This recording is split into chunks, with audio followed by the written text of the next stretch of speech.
नमस्कार दोस्तों। तो स्वागत करता हूँ आपका अपने YouTube चैनल पर। और आज हम काफ़ी समय बाद ये वीडियो बना रहे हैं, तो आपके सामने आने का बहुत टाइम बाद मुझे मौका मिला है। और आज आप देख ही रहे हैं वर्तमान स्थिति जो हो रही है, और बहुत से लोग हमारे देश के प्रधानमंत्री के खिलाफ भी अनर्गल बयानबाजी कर रहे हैं। और जिस प्रकार से भारत ने अपनी ताकत के साथ, अपनी हिम्मत के साथ हमारे देश का झंडा बुलंद किया है, और हमारे प्रधानमंत्री जी ने जिस हिसाब से ऑपरेशन सिंदूर को अंजाम दिया है, उस के बारे में आज हम बहुत सी कुछ बातें हैं जो आपको जानना ज़रूरी है। और आखिर ऑपरेशन सिंदूर हुआ और क्या कारण था कि 4 दिन में मोदी जी ने ऑपरेशन सिंदूर को ख़त्म कर दिया गया। और ऑपरेशन सिंदूर ख़त्म होने के बाद, ख़त्म नहीं हुआ, सॉरी, मैं आपको बता रहा हूँ, कुछ समय के लिए पोस्टपोन्ड हुआ है। तो उसके बाद ऐसी क्या चीज़ हुई कि इतनी जल्दी को हमें उसे पोस्टपोन करना पड़ा। और ऑपरेशन सिंदूर से हमें क्या फ़ायदे हुए, क्या नुकसान हुए, इस चीज़ के बारे में आपको जानना बहुत ज़रूरी है। तो यहाँ पर मैं आपको बताना चाहता हूँ कि ऑपरेशन सिंदूर एक भारत के इतिहास का बहुत ही बड़ा और सफलतम ऑपरेशन माना गया है, क्योंकि इसमें भारत की सरकार ने पहली बार दुश्मन के देश के इतनी अंदर जाकर उन्हें इतनी बुरी तरीके से पीटा है, इतनी बुरी तरीके से मारा है कि वो काफ़ी समय तक इस दर्द को छुपा नहीं सकते हैं। और दूसरी बात, आपने वहाँ पे देखा होगा कि उस दर्द को छुपाने के लिए, उस तकलीफ़ को छुपाने के लिए, अपनी जनता से मार खाने से बचने के लिए उन्होंने नए नए प्रोपोगंडा करे हैं। और अपने आप के मार्शल को, जो वहाँ का मार्शल है आसिफ मुनीर है, वो खुद को, अपने आप को वो फील्ड मार्शल बना कर बैठ गया है, ताकि वहाँ पर जनता के सामने प्रोपोगंडा बता सके कि यार हमने तो बहुत कुछ यहाँ पर किया था। लेकिन देखिए, कोई भी देश होता है ना, एक देश के तौर पर जब युद्ध के मैदान में जाता है तो उसकी क्या वैल्यू होती है, क्या अहमियत होती है, और क्या स्ट्रेटजी होती है देश के लिए, वो आपको इस युद्ध से बहुत समझ में आएगी। क्योंकि यहाँ पर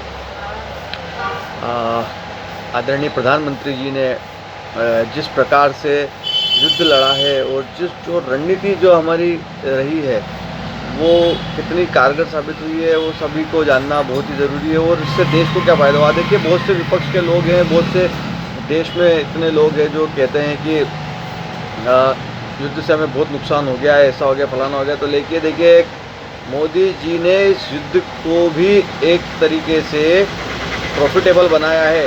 भारत के लिए बहुत प्रॉफिटेबल हुआ है युद्ध। और ये चीज़ें आपको जानना बहुत ज़रूरी है, क्योंकि जो देशी हथियार उपकरण पिछले 10 साल से भारत मेड इन इंडिया के नाम पर बनाया जा रहा था, और विपक्ष को कह रहा था कि मेड इन इंडिया क्या होता है, मेड इन इंडिया कुछ नहीं होता है। उसी मेड इन इंडिया का जलवा था कि इस युद्ध में भारत ने अपनी ताकत बताई है, और जो विश्व के अनेक देशों ने उस चीज़ को माना है, उसको डिनाई नहीं किया है।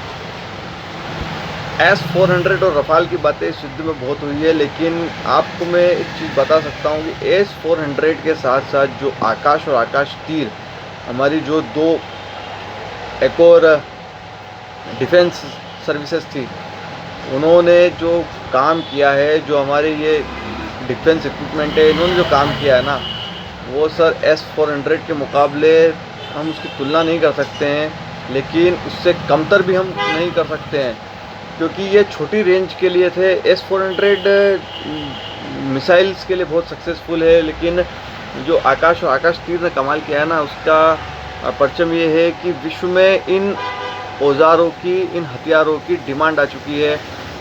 आज पूरा विश्व हमारे बनाए हुए हथियारों को, और टेस्ट हथियार, देखिए सबसे बढ़िया तो हथियार टेस्टेड है। चाइना जो हथियार बेचता है ना, वो टेस्टेड हथियार नहीं रहते, वो कभी भी किसी ने टेस्ट नहीं किया है।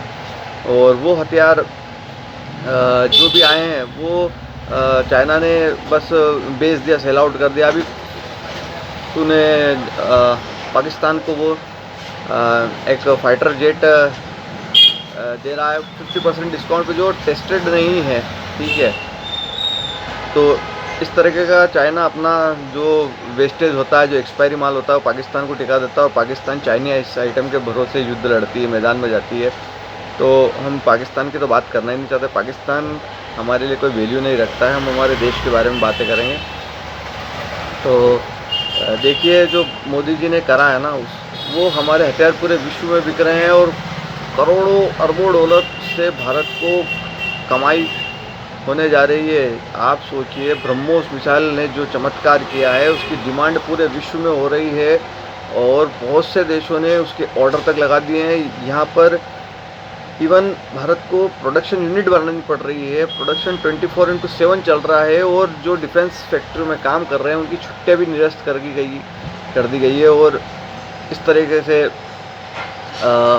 काम भारत के लिए चल रहा है। तो ये बहुत ही अच्छी खुशखबरी है हमारे देश के लिए। इंडियन आर्मी को बढ़ावा दीजिए, मनोबल बढ़ाइए और देश के लिए एकजुट होकर खड़े रहिए।